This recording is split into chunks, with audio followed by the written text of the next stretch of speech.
Welcome to Psychologist Talks. On today's episode, I just want to talk real quick about what I think sometimes can be premature termination in treatment.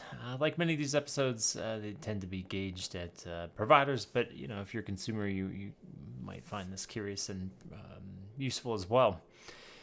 Especially in my line of work at community mental health centers, there's a big emphasis on achieving treatment goals. And once treatment goals are achieved, then basically that episode of care is this idea of like, you're done basically with treatment, you get to leave. Now, it doesn't mean you can't come back, but you need to end. We're not going to continue.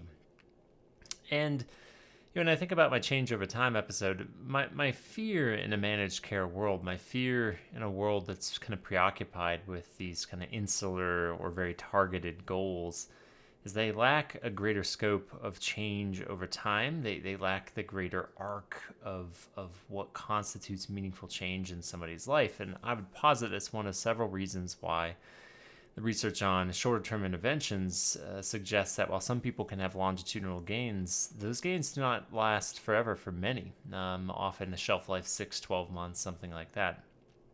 And to me, a lot of people coming back to this idea of premature termination, I think a lot of people come in for symptom reduction first and foremost. Why? Well, we are in a symptom-focused, disease-based model right now, and so quite naturally, I think the public sees this as like, I have problematic symptoms and I want to decrease the symptoms. And treatment providers themselves often collude with this when writing treatment goals. It's the easiest way to measure change over time. Say, well, as a problematic symptom, let's simply reduce it.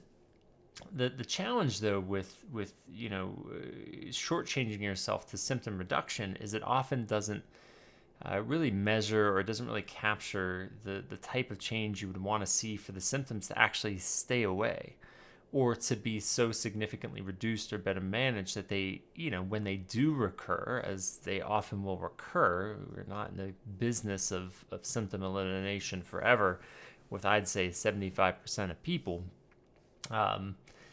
It gets them better in the here and now, but it doesn't address the root cause. It's like washing off a big burn or a gash, but not really getting to the dirt and the grime that's deeper into the flesh that will basically fester and getting into some gruesome imagery here, but turn into some gangrene or some infection or whatever it might be. And so, symptom reduction makes sense as kind of a short-term goal.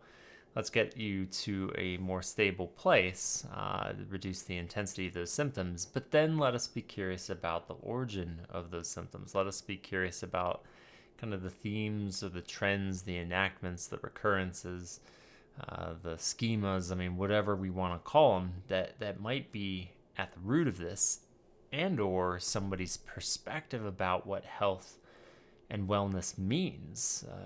Going back to that, if someone believes symptom elimination is the goal and it should stay away forever, that's actually a dangerous notion, I think, for a lot of folks, because when the symptoms inevitably recur, it could be seen as a personal failure, or somehow getting worse, or the disease taking hold of someone's life rather than just a natural recurrence.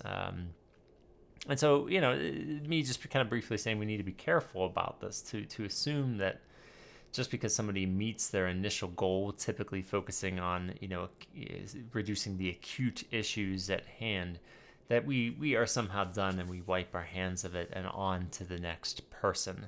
That will help maybe half, if not a minority of folks that come to see us. It will not longitudinally help the majority of the folks that come to see us. So I might have other episodes that are kind of linked to this. I'll see if I link any down below.